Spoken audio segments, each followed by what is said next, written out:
All right, everyone, welcome to the Real Estate Experience, where I interview entrepreneurs and other high achievers in the industry. Go ahead, those of you who are on the YouTube, hit that subscribe button and also the little gray ring button somewhere over there. And we're going to go ahead and jump right into it. I've got GC, a man who needs no introduction. Everybody needs an introduction. Okay, we'll do an introduction, but also I'll do a little background below as well. So thanks so much for being on. Yeah, thank you, man. I got a question first. How did you get this interview? Because that's what people want to know. How did that dude get in here and do this interview?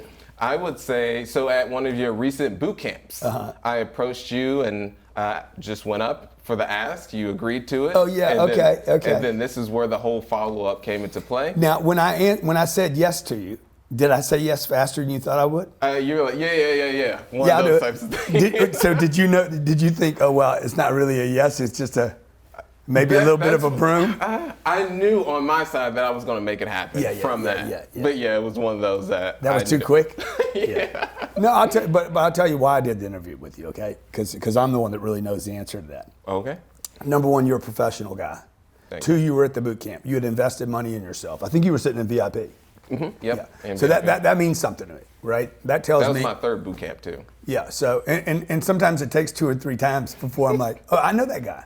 Mm-hmm. And that's true with everybody. Like you don't, unless somebody's a celebrity or something, you don't recognize them the first time you see them. And for them to become a celebrity, you had to see them 1,000 times or hear about their name 1,000 times. So I had seen you before.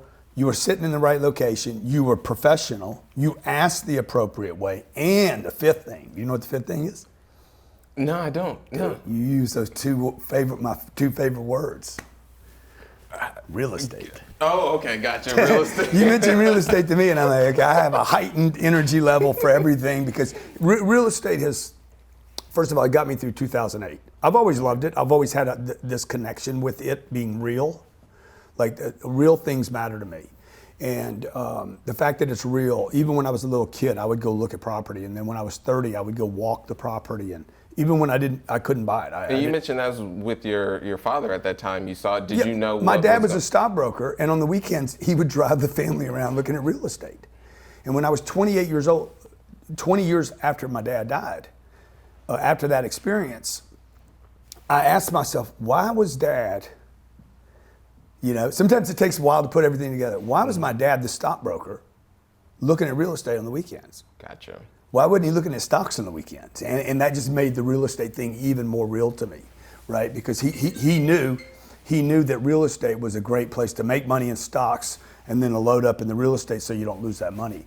So when you mentioned the real estate thing and you were interested in that was very interesting to me. So. Yeah, and the biggest takeaways that I took from you that I've applied to the acquisitions and just building the overall business was one, commit first, figure the rest out later. Two, the greatest sales secret, which is the follow-up. I heard that, and it took several times for me to hear that to understand and actually implement. So one thing is I'll send an owner a holiday, not a holiday card, but a birthday card, small note that says, hey, I may have gotten you a little bit too soon or a little bit too late, but just want to make sure I got you covered. P.S. I'm your buyer if anything happens to change.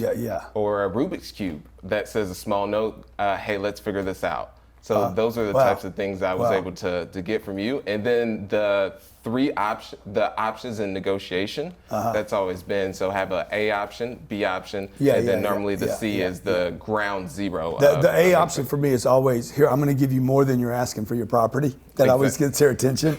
How are you going to do that, So, the follow-up in negotiations, I just closed a 531 unit deal in Maryland, in Howard County, third richest county in the United States. 531 units, a block and a half from Whole Foods. There was 15 guys looking at it. I got it. The sheet hit my desk as soon as I saw it. I mean, this happens to me. As soon as I see it, I know my whole body just like, buy this deal. Gotcha. Like every indicator that I have in me, every 30 or 40 years of looking at property, everything just lines up and says, buy this deal. It looks right, feels right. The numbers look like, so I called the guy. I didn't pass it on to somebody. I picked up the phone, called the guy and said, hey, I'll be there tomorrow morning. This is commit first, figure the rest out later. Gotcha. I'll be there. I think I saw it at 4 o'clock in the afternoon. I said, look, hey, Robert, I'm calling from Miami.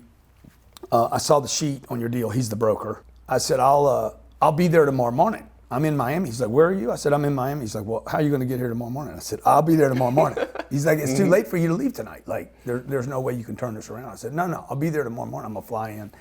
And if you could pick me up at the airport, I'd really appreciate it. And I said, I'll be there at 7:30. He's like, Grant, I fly to Miami 3 times a year. There's no flights into Baltimore at 7:30 in the morning. I said, well, yeah, there is. You just don't know the right people. So I fly in, boom. Like, but this was on your jet, was it? Yeah, of course. Yeah. So there's no other jets that arrive into Baltimore at 7:30. So the point of that story is, I committed to him first. When I saw the deal, okay, now I could have added a week. There was no urgency for me to get there, but the urgency was on my end for the optics, from a negotiating standpoint. Because if it's a desirable piece of real estate, hopefully, and I talk about this in my book, there should be other bidders on the deal. If it's a good deal, there'll be multiple bidders, okay? The bidding around the deal actually suggests to you that it's a good deal. Gotcha. So you want bidders. I don't want to be the only guy. I don't love the deal that goes to bankruptcy or foreclosure, right? Because it's got problems already. And is it that the follow-up, I know, is one of your go-tos in terms of separating from the others in the crowd? Yeah, Is it, hard money? Well, the urgency that I got there was setting up the follow-up, because I know this isn't a one-call close. Gotcha. So I'm getting there first, and I told him when I got there, I said, I just want you to remember one thing when I got off the plane. I want you to remember one thing. I was the first person to call you. I was the first person to show up at your property, and I am your buyer. That thing that you said to them earlier, I am your buyer. I'm your best buyer. I will be. You. Yeah, there you go. And dude, I use that kind of stuff all the time. And then it took another probably 6 weeks, maybe 5 weeks to get the deal under contract. And then we went into negotiations. So this thing got really bloody, because there's a lot of layers. This deal's $140 million, so it's a massive deal. And so it got a little bloody because we found out some things that they didn't disclose to us. It had to be renegotiated. And how'd you go about negotiating? Did you use the ground zero Genghis Khan? No. I didn't use any Genghis Khan. Okay. Because these guys had other buyers, right? So you know, which the Genghis Khan is brilliant. And could you explain to those what the Genghis Khan? Well, first of all, Genghis Khan really works with take him to zero. You got to take the guy to zero. We found out that there was $1.3 million. These are big deals. Okay, so these are. There was $1.3 million in dock fees that are customary in Maryland. For there's $2.6 million in dock fees, and it's customary there that you split them. Okay. Buyer pays half, seller pays half. In Florida, it's customary that the seller pays all the dock fees. Gotcha. The transfer fees.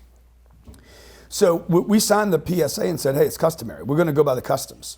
I didn't know the customs. I thought we were talking about the customs here, not the customs there. So immediately I had to renegotiate $1.3 million. Like the second we had a PSA signed and agreed, they're like, you're the buyer. I had to call the guy back 12 minutes later and say, hey, tell the seller, because I'm not talking directly to the owner. Tell the seller, I did not know about the 1.3. And now I'm taking the deal to zero. I'm willing to, undo the deal. Mutual release. Mutual release. I'll give you the release right now. I apologize. My ignorance. I wasn't retrading them. This wasn't a trick, or I'm not trying to get something for nothing. And I didn't know. We hadn't done our due diligence. My team's hitting the ground tomorrow to start walking through the properties. I apologize. I want him to know right now, I would never retrade him. This was all opportunity, really. Was this the first time you worked with this broker? Yeah, first time in that market. I said, you guys knew I was new to the market. Gotcha. I did not know. I apologize. The broker on the phone says, 35 years I've been in business.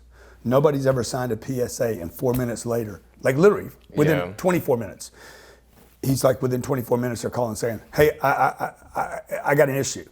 Because I still had 3 weeks of due diligence that I could have played that out. And I'm like, I don't want to play that game. So it's really important to move with speed. Which is what most people do, though. They're going to put it off. Put it off till later, dude. Don't put it off. When you got a problem in anything, in any business, when I get a customer complaint, the faster I can respond to that complaint, the tenant complaint, a customer calling in here, an issue with a bank, anything, the faster you can hit that problem, the more confidence you appear to have about the problem. So that deal got very complicated. And then when we did our due diligence, they were smart on their end because they're like, hey, we'll worry about it later. Let's just worry about it later. We'll worry about the doc fees later. Yeah, the seller. Okay. Hey, just tell Grant, we'll just handle that later. I said, no, we need to handle it now. No, and I knew they were playing me. So they outplayed me on the first part of this. And then, because they wanted to separate the doc fees from the due diligence that they knew would come up. It's a big property, 531 units. And is this one of the negotiation that you mentioned that you said the 1.3 that when calling out to them, you separate that out? Or yeah, I said, guys, I'm paying you the 135 for your deal. Okay. The 1.3 I didn't know about. Okay. So that's a separate issue. And now I said, I still got to do my due diligence. I'm going to have my team there tomorrow morning. I just need to call them and tell them whether to stay there and do it or not do it. So then when we did the due diligence, we found another $4 million worth of rehab.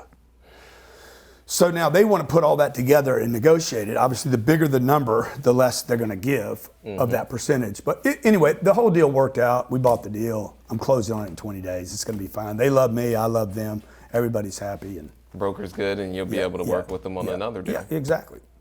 All right. And so I really want to go into the beliefs that you have, because I'm a firm believer of just myself. I know I still have limiting beliefs, and I'm constantly working of ways to overcome those. Yeah. One thing is that I've been able to get from you is rich people buy time. Yeah. I never really thought that, really understood that until I started implementing with hiring people, outsourcing, let's say laundry or things that I don't enjoy doing. So those were limiting beliefs that I always thought I had to do myself. So my question to you is, what has been one limiting belief within the past 2 years that you've replaced? What is that limiting belief, and what was the new one that you formed? Yeah, I mean, I have so many limiting beliefs. You know, just my experience traveling to the Middle East just showed me how many contorted,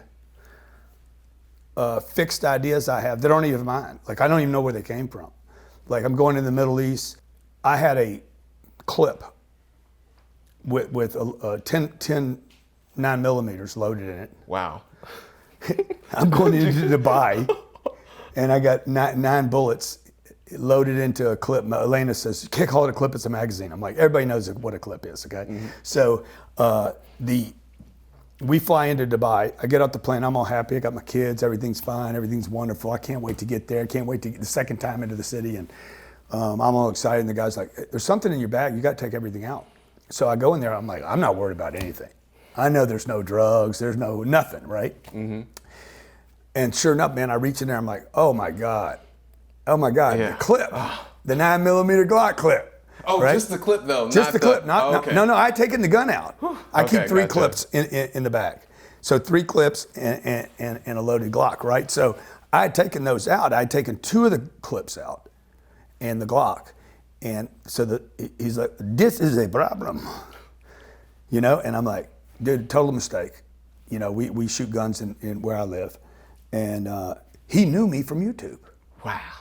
All right. This is a guy that's lived his entire life in the UAE. And this was security? He says, I know you, Mr. 10X.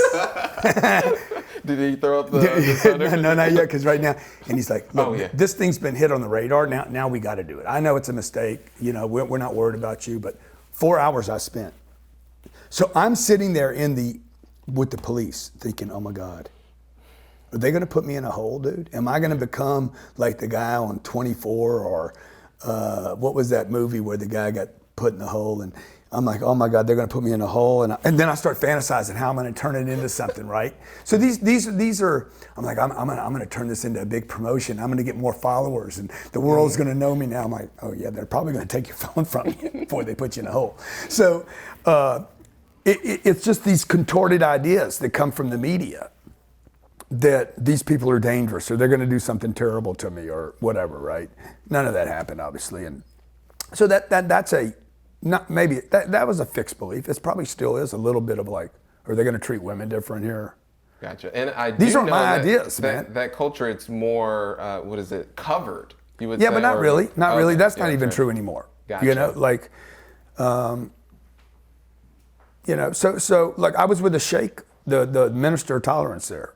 I was sitting next to him. He had me at a meeting. I'm sitting to his right in this big, beautiful round room. And there's mostly men in the room, 3 women. And this meeting, people come in and just meet him every afternoon. Wow. 3 o'clock in the afternoon. Hello, how you doing? They pay respects. He's got me on his right. He's got the prime minister of Thailand on his left, Mr. 10X and Mr. Thailand. And he reaches over, touches me on the knee, and he's like, would you like to fly to Dubai? We were in Abu Dhabi. He's like, would you like to fly to Dubai with me on my helicopter? I said, yes, sir, I would. Now, I don't know if that includes Elena or not. So I'm hitting these fixed ideas. I'm like, I wonder if that means my wife is invited. So the point of this story is like, no matter where you're at in life, if you're still learning and you're still putting yourself in uncomfortable or new environments, you're going to be a little, I don't know what the cultures are. You know, when I was with the policeman and they were investigating me in Dubai, I crossed my legs like this. The guy walked in and says, please, sit proper. I'm like, yeah, okay, man.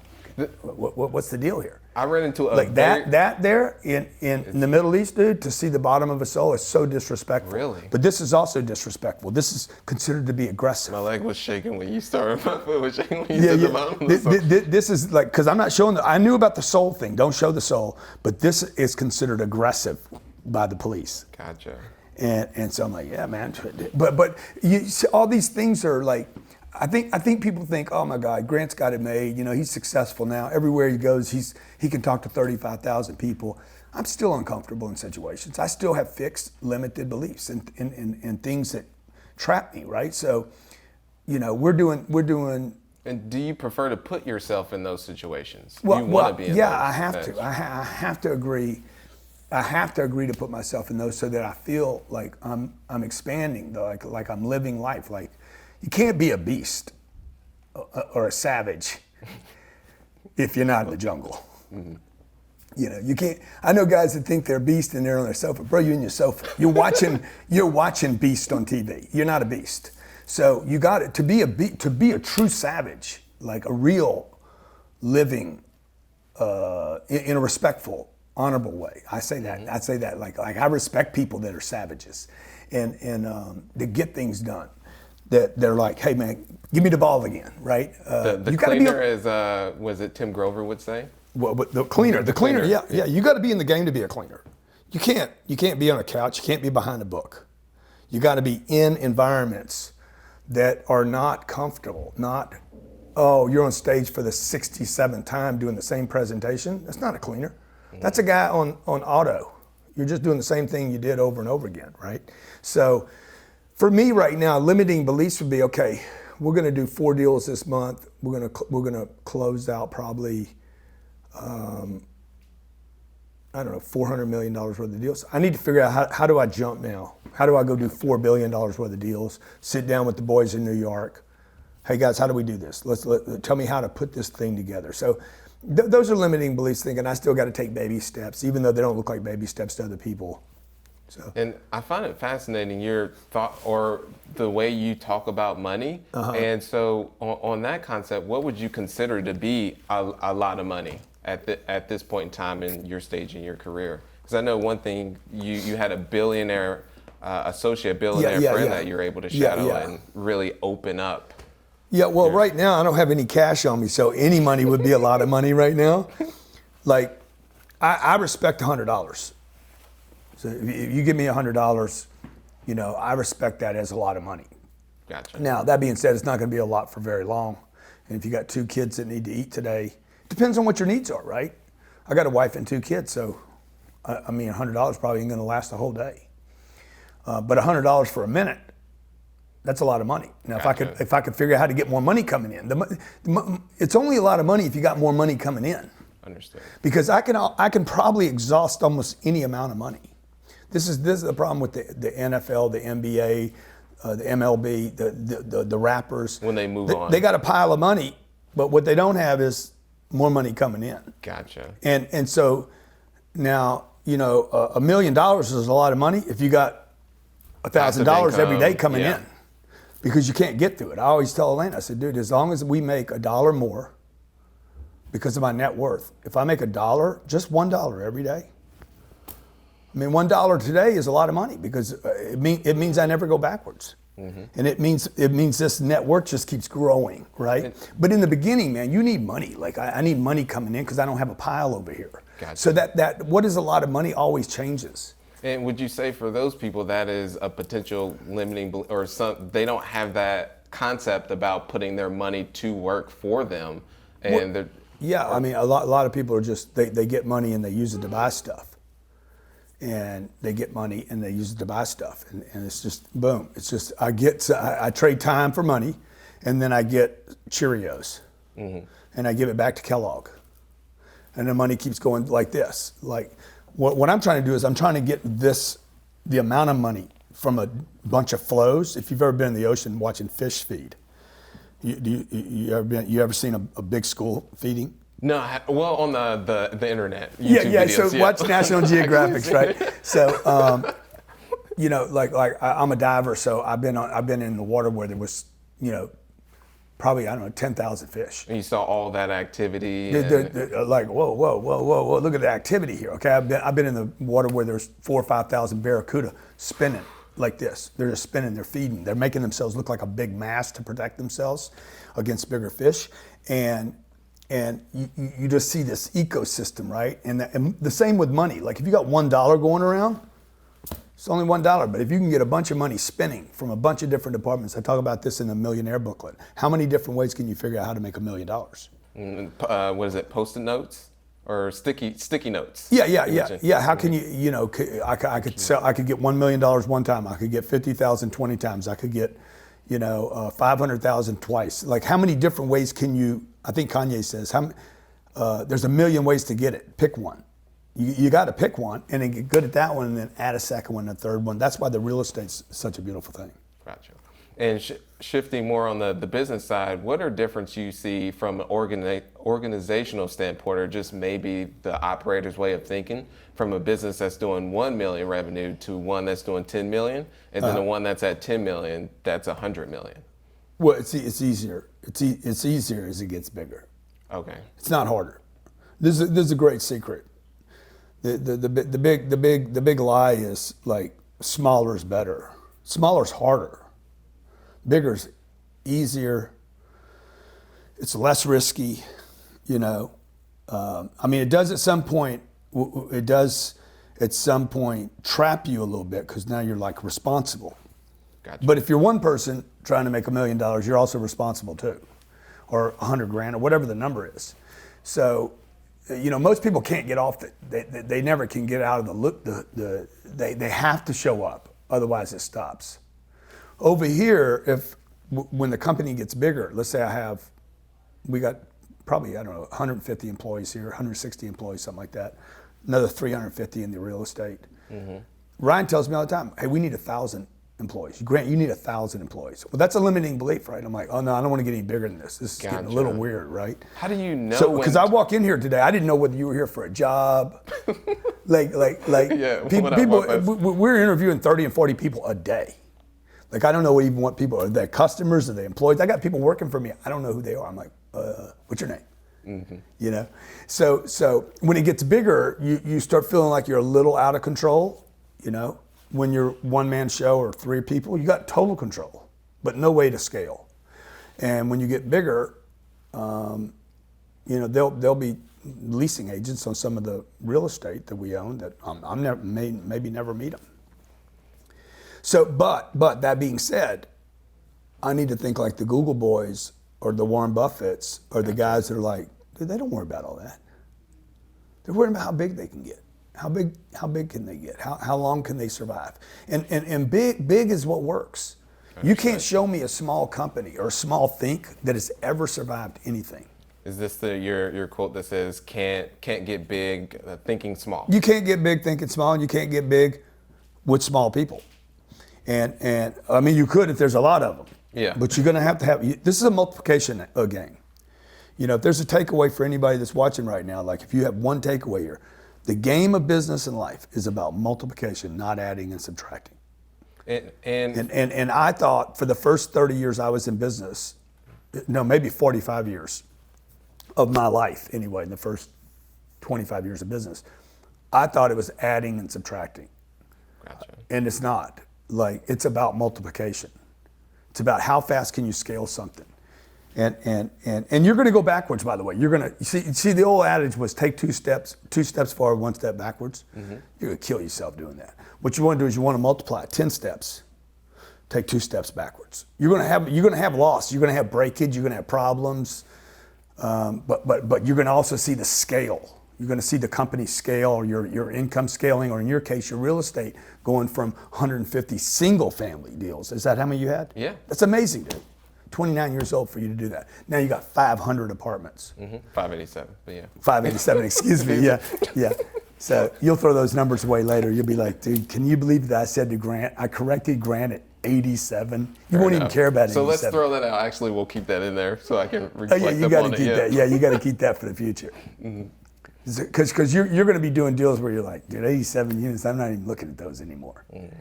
So, but that's awesome. The fact that you got rid of all those single families. How much of a pain in the ass were those? A lot. Yeah. I mean, I try to tell people all the time. To buy that many single families. To manage them. To manage. To sell them. Oh, gosh. It was not. 150 closings you had to go to. Well, I didn't have to go. I know, but somebody had to go to it. Somebody had to, in their head, go to it and worry about it, okay? And so now here you are, 29 years old, you got 500 units. Just to flip the interview a second, just like, the first time you heard me say, don't buy single family, what did you think? That's when I believe I had to hear it a couple times, and then it finally just clicked and registered. And then that's when the complete shift happened. That was in 2017, and the very first deal was a 46 unit. Yeah. And then from there, I do want to ask, with the how do you know when you say something that, okay, I should lean in on that? You mean the deal, or? Oh, I would just say in general, like with Snapchat, for instance, when you were looking to start utilizing that platform. Yeah. Or just, or the 1,000 employees. When do you say, okay, I need to lean in on that. That's a belief that's keeping me stagnant. Well, I'll give you an example. It's really, like, I haven't leaned in on either one of those, not Snapchat. Okay. Or the 1,000 yet, the 1,000 employees yet. But for instance, we did an event last year, the 10X Growth Conference here in Miami. When I was there. How was it? Oh my God! When you came Stupid, into the right? state. Yeah. So is your ankle okay? No, my ankle's still screwed up, dude. I've been thinking about starting boxing, and I can't because this ankle's just been damaged ever since then. So probably before that. But you couldn't tell. You must have had your adrenaline going through the whole. Oh, your adrenaline's definitely going. You're like, this is the dumbest thing I ever did in my whole life. So, but before that dumb thing was writing a check for $10 million. Okay. So when do you go all in? You go all in when you write a check. Anybody that thinks they're going to go all in their head, you're freaking kidding. This thing is not all mental. Understood. I hear this all the time on Instagram. Dude, is 99% mental. Yeah, we'll write a check for $10 million and find out how mental it is. Because if you've gone from mental to physical is I'm writing a check, I have an obligation, I got a responsibility. Buying a $140 million real estate complex, that is not mental. Gotcha. That has nothing to do with mental. That has something to do with commitment. And my belief is this: there is no commitment without time and money. If time and money are not present, you have not made a commitment yet. And I know Instagram's a beautiful place to live in your bedroom and get great quotes and have people inspire you with their beautiful, phenomenal plagiarisms. But the reality is, look, this is not just an attitude game. It is a physical game, okay? Success is a physical game. It is a contact sport. It requires people to do something. And when I wrote a check for $10 million for Marlin Stadium, I'm all in. Gotcha. I was not all in. When I walked in, I'm like, oh yeah, we're gonna rent the whole place. I'm all in. Mm-hmm. Yeah, I'm all in mentally right there, And then I was 99% of the way there, dude. But you're not 100% all in. All in means 100%. No backing out, no way out. If you pull out, you lose something, and that's what I mean by all in. Like you're gonna take my money from me now. It's the same with putting the hard money down, would you say? Exactly. Yeah. You put hard money down on a deal. We just bought a deal in Naples, Florida. We'll announce it in January, but I went $250,000 hard. Here's a check. Let's roll. Pick me. Gotcha. Okay. You don't pick me. Was there any you don't pick me? carve-outs on that? Nothing. Well, there's always carve-outs. Okay. Yeah. Fair. But there's carve-outs even when I'm like, no carve-outs. I mean, the law just has carve-outs, right? So I don't even need to specify some of the carve-outs. These are big deals. So these guys are they're not gonna screw you. This isn't like I'm dealing with mom and pop. I'm keeping your money now, Sonny. But even in that situation, they're not going to fight the lawyers. That's the negotiation thing you mentioned too. It's like the buyer is always in control. The last hours of a deal, the buyer has 100% control, regardless of what any contract says. You've been studying my shit, dude. Yeah. So that one thing right there, if somebody can really understand that one rule in negotiations, it puts you in such a powerful position. Trump knows this. See, Trump knows about that 1 hour rule at the end. So when you put your money where your mouth is, or where your entire physical life lives, then you're committed. So the Miami thing, dude, we didn't know how we were going to pull off Miami. No clue. Like I tell you. Commit first, figure the rest out. We had no clue. We had no clue. I had 125 employees at the time. And if we'd have taken a poll with all of them, we didn't, because the poll with the first 16 was so bad. Guys, what do y'all think about this? 15 people said this is a terrible idea. Gotcha. So if I'd have done it with the whole staff, they'd all said, sounds good, but it sounds stupid too. And then then to add on top of that I did it on Super Bowl weekend. See, the play was this, okay? But is that good for you to go against the grain for something? Yeah, but you don't want to go against the grain. Like, don't go against the grain just to go against the grain. That's just, you want to go with the flow. The salmon swims upstream. What's about to happen to him? Isn't he about to die or something? So you don't want to go against the grain just to be different and unique. Okay. But I knew that if I could pull that event off, look, Jay-Z and Beyonce can't sell out 35,000 people for 3 days. They can do it for 2 hours. Especially during Super Bowl weekend. They would never do it on Super Bowl weekend. I mean, like, that's stupid, dude. Who does that? I mean, nobody does that. Yeah. But I knew if I could do it on Super Bowl weekend, 2 things would happen. Number 1, Grant Cardone sold out 35,000 people. Number 2, and people will talk about it And that's forever. a promotion. Dude, total free promotion forever. He did it on Super Bowl weekend. Like, why would anybody do that? Okay, now I become dangerous to other human beings. They're like, dude, the guy is a savage beast. So that at that point when we wrote the check, because I had a lot of people around me saying, this is crazy. I'm like, guys, we're committed now. Now the money wasn't the issue anymore. At some point, the money's not the issue, and now your reputation's on the line. Which was even, I told Jared every day for 365 days, Jared, if we pull this off, dude, we're gonna get a lift so big, it's gonna feel like Noah's Ark. We're going to be the last boat floating, right? But the whole world is going to drown, and we're going to be like, oh, look at Noah out there. So I said, if we pull this off, dude, it's going to be the most powerful thing we've ever pulled off. It'll give us a big brand lift. And if we pull it off, people are going to have a lot of fun. It's going to be a great event. We'll be proud of it. And we'll know we can do anything. Gotcha. Okay. And so shifting back to the real estate element is how in today's environment, and this could be a belief of what I'm still buying as well, is how are you purchasing in a tight market such as the one that we're facing? What's your competitive edge? Yeah, so speed is my competitive edge, and also my optimism about the future, looking forward, not looking backwards, right? Okay. So you got to remember, everybody that sells me a deal is making money. Okay, yes. So they think they're killing me.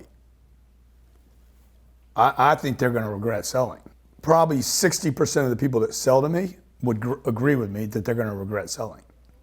The other 40 are like, dude, we killed him. We made 15 million, 20 million on him. We made this much money on him. How can he make sense of that? I can make sense of it because I think this real estate is going to be worth more money in the future. Mm-hmm. So we don't over leverage. We're putting 40% down in most cases, gotcha. 35 and 40% down. So on this deal that we're buying in Maryland, I'm putting $40 million down. And you're getting IO on those? Yeah, we get interest only for 5 to 10 years. Gosh. And these are 3.6% interest loans. And you're going through insurance? Fannie Mae, Freddie Mac, you're going MetLife, through- New York Life, like some big lenders. These are multi-trillion-dollar companies. These aren't billion-dollar companies. They're big. They're massive. They're not wealthy people. These are the wealthiest institutions on the planet. You know, what's my competitive advantage? Number one's my attitude. Number two is the speed at which I move. So while a bunch of analysts, are sitting there saying, okay, what's our return going to be? And what's it going to be in year two? They've been wrong for 20 years. Gotcha. These analysts have been wrong about rent for 20 years. I've been saying on Yahoo, CNBC, Fox Business, hey guys, people are not going to buy homes in the future. They're going to rent. I've been saying this for 5 years. Now the media is starting to pick it up. You know, that it's smarter not to have a house and rent. If you're going to take that money that you would have spent buying a house and invest it in real estate that pays you to offset where you're renting. Because this could change the economics of the entire country if that money wasn't sitting dead in homes and there was income being produced. So the tax advantages are phenomenal. The leverage is unbelievable. The amortization of people paying my debt down is phenomenal. The cash flow is just beautiful. The tax advantages are like almost endless and exist in no other business. Yeah, I have a loss from last year that I'm able to write off from my income for the upcoming year. Yeah, exactly. And I was like, and you got income. You're like, yeah. Hey, and none of this is real. None of this is real to anybody until you actually get it. Yeah. So I have investors that I explain this to. I'm like, hey, dude, you put in $1 million. This one lady I think she put in $4 million. She put in $4 million. She's going to get $240 this year from me. Okay. She makes $250 at her job. I said, do you understand? She lives in California. Her job pays her $250. I said, do you understand that you're going to make more money on my $240 than on your $250? She's like, what do you mean? I said, well, you're not going to pay any taxes on my $240, and you're going to pay 60% because of where she lives on your $250. And then she just loaded up. She's like, let's roll. Plus that $250 she gave me, the $4 million she gave me is probably worth $12 million. The moment I do the deal because of the leverage, as you know. I'm back to your question about how do I get a competitive advantage? One, my attitude. Number two, the speed at which I move. And number three, I'm the decision maker. Okay. In most cases, if there's 15 guys on a deal, they're not dealing with the decision maker. The other 14 guys are sending a boy or some junior. Their acquisitions manager or yeah, and I'm like, I'm the guy. Just tell the seller I showed up. And that's powerful to know that you're dealing directly with the person that makes the decisions. And we don't raise money. We don't raise money at Cardone Capital to buy the deal.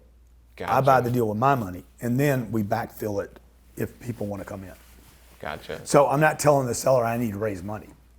I'm walking in with an account saying, here's my cash. Like, I'm walking in with the bag.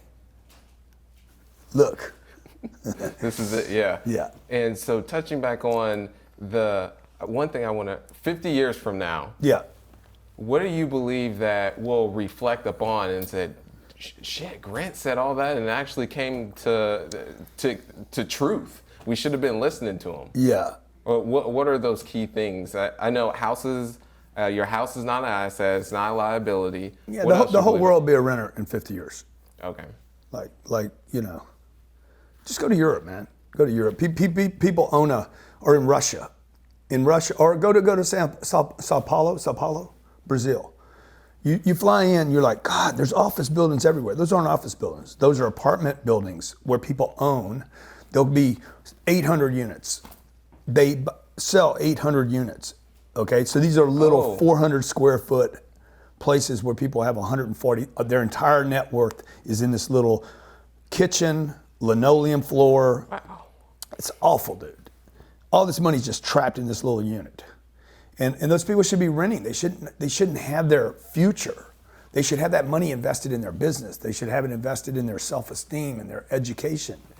And instead, the world's been tricked to believe they should work, take their money, and buy where they live because it's cheaper. It's not cheaper. It's only cheaper if you're not going to go out and make money, create a business, build value, and become, have multiple flows of income. So if that's your only game, which is what our parents did, an entire generation, it didn't work for them. You're 70 years old and you can't even go on vacation because all your equity's in your house. Or that the one thing I love that you mentioned is that if you're at, was it 76% of Americans are living paycheck to paycheck? Yeah. And then this goes back to the information that you have may be misinformed. Totally. You have wrong data. Like you have data. When you have that many people suffering, like this isn't a few people. This isn't blacks, whites, Indians. It's not a specific group. It's all groups. Every group now, it gets worse in certain demographics. It definitely gets even worse. But when somebody's dependent on one income, first of all, you're going to hate that. You're going to hate that one flow because you need that one flow. I talk about this in Sell or Be Sold. If you only have one customer, you're going to end up resenting that one customer because you're having to kiss the ring all the time. And you're going to resent that. At some point, you're going to be like, I'm tired of kissing the ring. And when you have one flow of income, you start to resent it. Okay, the more flows of income a person has, the more they can actually work and not be resentful. Gotcha. So Jared, for instance, he's got one flow coming. His wife works. He's got a second flow. He's got real estate paying him. He's in almost every deal I've ever done. I think he is in every deal I've done. He's got like 9 checks coming in from that. He doesn't resent this. He's doing everything he can to support this and make sure this keeps working, right? Because he's not dependent. And if he died tomorrow at 35 years old, it's happened before, his kid Jake would keep getting checks from the real estate. We would quit paying him right here. I mean, if I brought him in right now, I said, "Dude, you die this weekend, I ain't paying you money. You're done." So there's nothing. There's no life insurance. There's no, I'm paying you a severance fee because you died this weekend. But the real estate, I'll just keep paying him forever. So that gives him security. And most people, 76% of Americans don't have that. They go to work, they collect a check, they send it to Cheerios or to Starbucks or to a vacation, Marriott hotel. Depreciating asset. Or whatever, to the Nissan Motor Company. And the money's gone again. And no wonder they're pissed off. No wonder people got depression. You know, I can't even go out, dude. I go out, I got to drink myself to death just because I can't, you know, they're going to Vegas and they're coming back with $4,000 or $5,000 worth of debt for their one vacation. If they had the income from other investments rather than a house that they had to feed again next month, that would change their financial situation. Hopefully people are talking about me 50 years from now. Johnny, you'll be how old?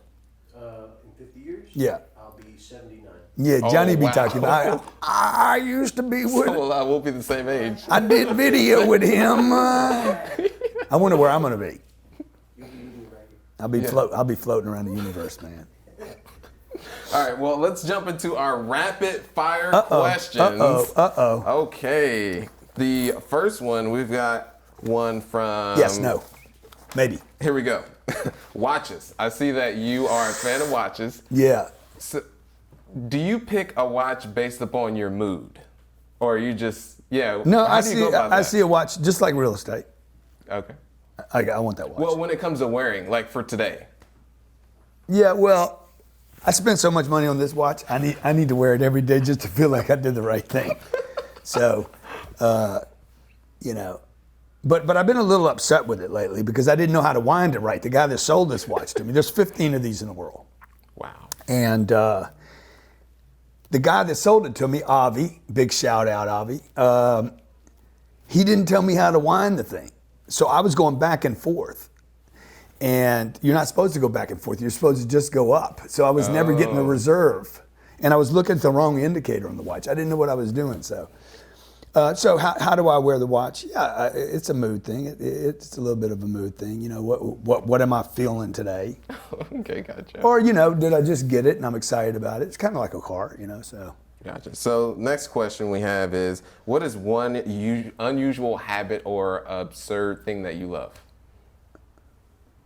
Absurd habit? Wait, what's the question? It's a weird question. What is an unusual habit or a, let's say, absurd thing that you love, or just out of the ordinary that you enjoy? I mean, I love a good cigar.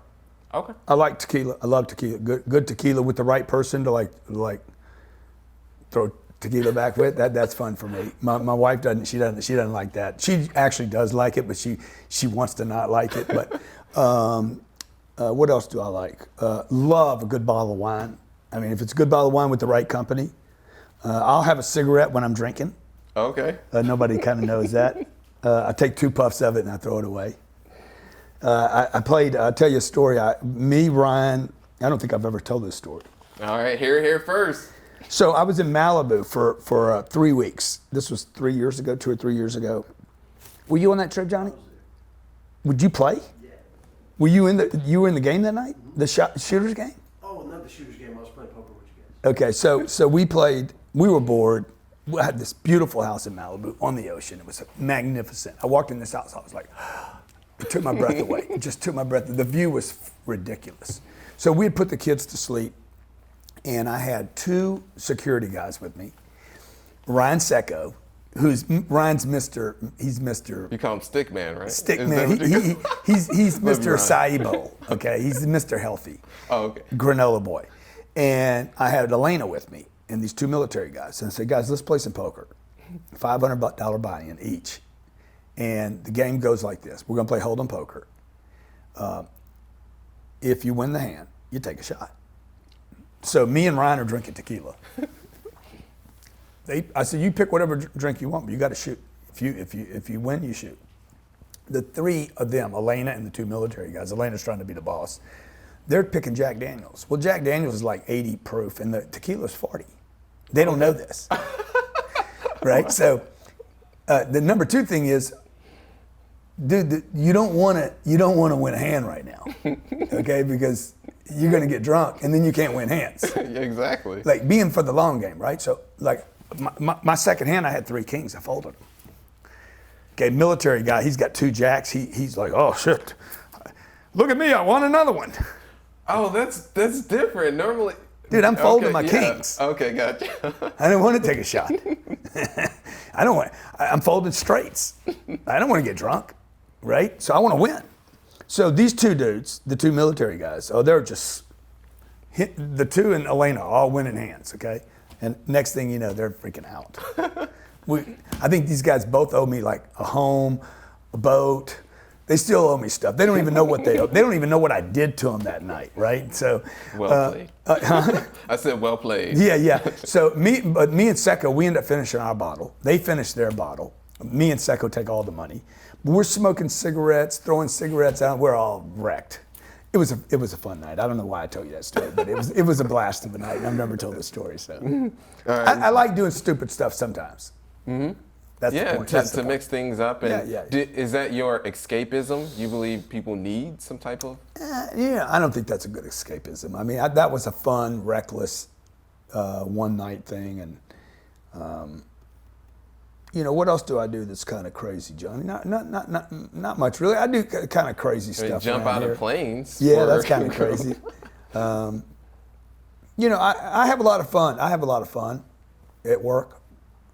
So I go from being very, very serious, completely like nothing matters. I've always been like that at work.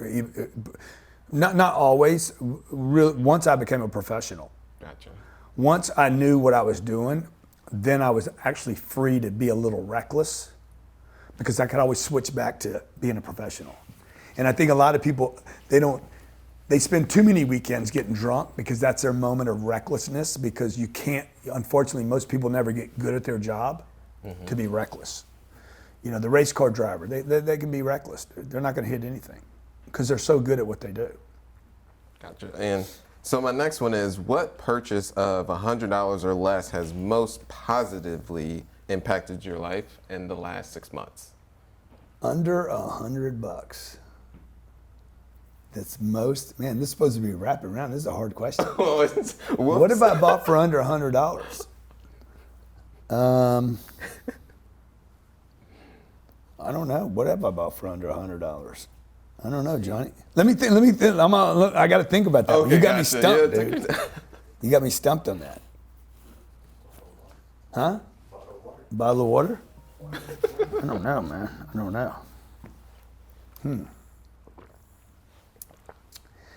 $100. What have I bought for under $100 that has impacted my life the most?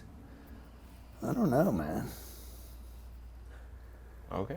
I don't know. Well, maybe they'll come at the end, because I got let's one see. last one for you. Okay. Or 2, actually. Okay.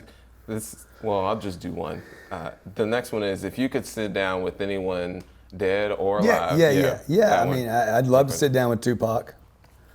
I'd love to sit down with. Which they still say he's alive. That was one Could belief be. that I had for Could the be. longest time. Jay-Z, dude, if I could do, like, I'd love to do dinner with Jay-Z. You know, just, I don't even know what I'd ask him. I wouldn't ask him that $100 question. I'll never ask anybody that question. Okay. Fair enough. All right. Well, I would say thanks, Grant, so much. Dude, you're awesome, Yeah. man. And I just want to tell you how much I admire what you've done at 29 years old. You're so far ahead of where I was, and people should really pay attention to what you're doing because, you know, to have that many units already, and I know the little story about your brother, you know, that you guys have both picked different paths right now. Maybe he'll come back to this path, and if he can find his way out of, you know, because I went there. Mm-hmm. Like, I could be your brother. I could be your brother. I could have. Or you could have been. Well, totally. I could be. Well, like people are like, how you handle all the hate you get, dude? Like, I get a lot of shit, dude. A lot of people hating on OGC. And I said, well, number one, it comes with the game. Like, if you're going to be successful, you're going to get people hating on you. You're going to get wannabes that want to criticize. You're going to get judgers that's all they ever do in their whole life is judge people. They'll never produce anything other than judgment. Or they'll have the no picture on the YouTube and on the no in the comment avatar, section. no Yeah, avatar. no avatar. Like, how do you handle all that? I'm like, I shouldn't even be here. I was overdosed when I was 17 years old, again when I was 19, again when I was 21, 23 years old. I was beat. If somebody wouldn't take me to the hospital, I'd have died in the house. So, you know, the little bit of hate I get, I shouldn't even be here. I shouldn't be, you know, I shouldn't be having the success that I have, except that I finally cleaned my life up, took a different bath. In addition to cleaning my life up, went and made up the damage. Gotcha. Like, I think a lot of guys make the turn but never clean up the damage. Yeah. Like, you got to make the turn, huh? I know one of the individuals that. Piece of shit, yeah, garbage, trash, toilet, like flush, garbage. Like, if you turn and you don't clean up, you didn't make the turn. You didn't make the full turn.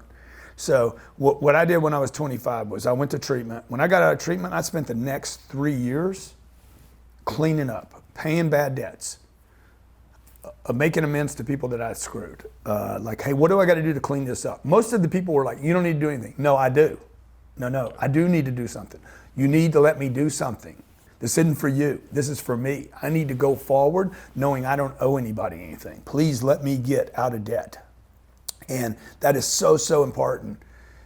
People look at people that are successful today and they're like, but you don't even know what that guy's been through. Mm-hmm. What did he do to get there? What did he do to stay there? And what does he do every day to keep themselves excited about what they can do next to make a difference and be an example? So you're a good example, man. I hope you keep doing it. Well, thank you so much. I will keep doing it. Okay, I know you will. All right, thank you so much, Grant.